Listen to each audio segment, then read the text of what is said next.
E aí galera, eu sou Marcel Melinski, esse é o nosso primeiro vídeo Nerds contra o Tempo, e nesse episódio a gente vai falar um pouco sobre o que a Primeira Guerra Mundial tem a ver com o Senhor dos Anéis!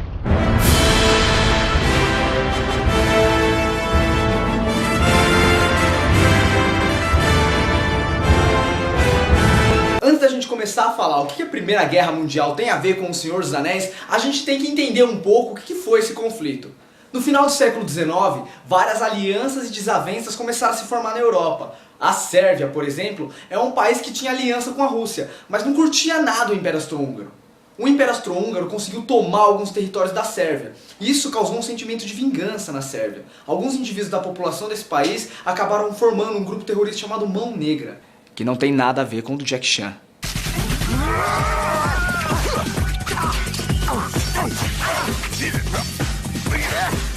Esse grupo terrorista consegue assassinar o príncipe herdeiro do Império Austro-Húngaro, um cara chamado Francisco Ferdinando.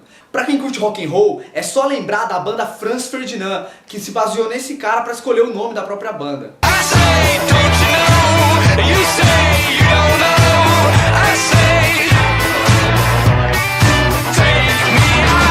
Bem, com tudo isso, o Império Austro-Húngaro declara guerra à Sérvia. A partir daí vira briga de bar. A Rússia bate na mesa, fala que não vai deixar a Sérvia apanhar sozinha. A Alemanha dá apoio ao Império Austro-Húngaro.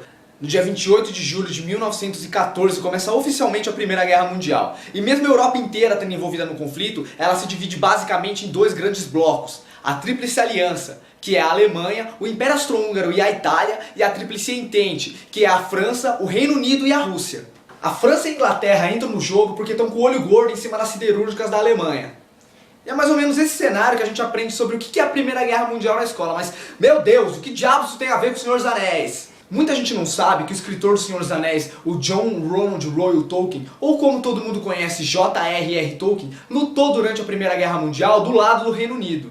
E isso, de certa forma, acabou influenciando na sua obra. Existe uma parada na literatura chamada alegoria, que é você usar um elemento fantástico para representar alguma coisa real. O Tolkien ele não gostava muito desse artifício, mas é inevitável que muita coisa que ele viu durante a Primeira Guerra Mundial não influenciasse na obra dele.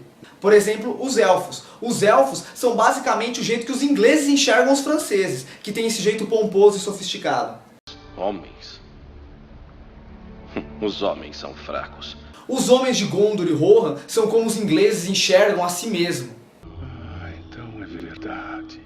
E os anões, eles lembram muito os povos germânicos, inclusive manipulando metal tão bem quanto a Alemanha no começo do século XX. Uma bela fogueira, cerveja boa, carne em quantidade fresquinha. Isso nos faz pensar que talvez na cabeça do Tolkien, ele não visse os alemães como o grande mal do mundo, o grande motivo da guerra. Ele via outra coisa. Ele sente que o anel está próximo. A Primeira Guerra Mundial foi basicamente uma guerra de interesses movida pelo imperialismo. Para quem não sabe, o imperialismo é quando um país quer expandir, mesmo que seja às custas da destruição de outro país. Quem do Senhor dos Anéis é assim? O Senhor do Escuro, Sauron, forjou em segredo um anel mestre para controlar todos os outros. O Sauron ele é praticamente o imperialismo encarnado. Ele quer fazer Mordor expandir, mesmo que seja às custas da destruição da Terra-média e todos os povos que vivem nela. Outro aspecto parecido com a Primeira Guerra Mundial é o Saruman. Ele representa o progresso. A gente vê isso quando ele constrói o exército dele destruindo a natureza.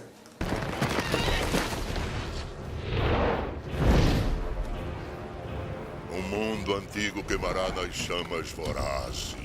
No Senhor dos Anéis e as Duas Torres, aquela cena em que os Ents entram em Isengard e destroem tudo.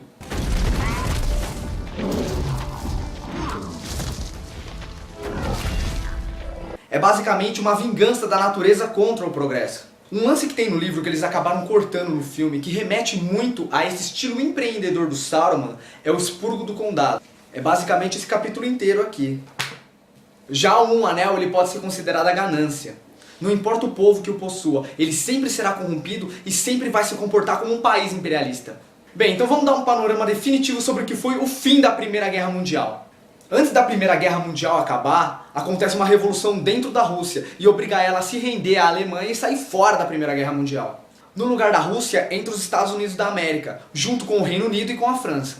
A guerra acaba oficialmente no dia 11 de novembro de 1918. o bloco da Alemanha acaba perdendo a guerra, e a Alemanha é obrigada a devolver uma porrada de território que ela tinha dominado através dos anos. Alguns voltam a ser países independentes, um exemplo disso é a Polônia. A Alemanha também é obrigada a entregar suas melhores patentes para os países vencedores. Isso acaba destruindo a economia alemã. Todas essas ações estão previstas num acordo chamado o Tratado de Versalhes.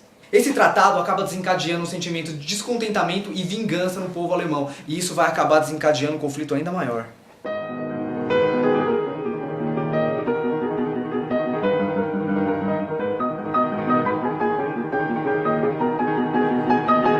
É isso aí, galera, esse foi o nosso primeiro vídeo, tem algumas coisas a acertar ainda, mas a gente vai se arrumando com o tempo. Então, ó, a gente se vê semana que vem falando sobre a Segunda Guerra Mundial. Até lá!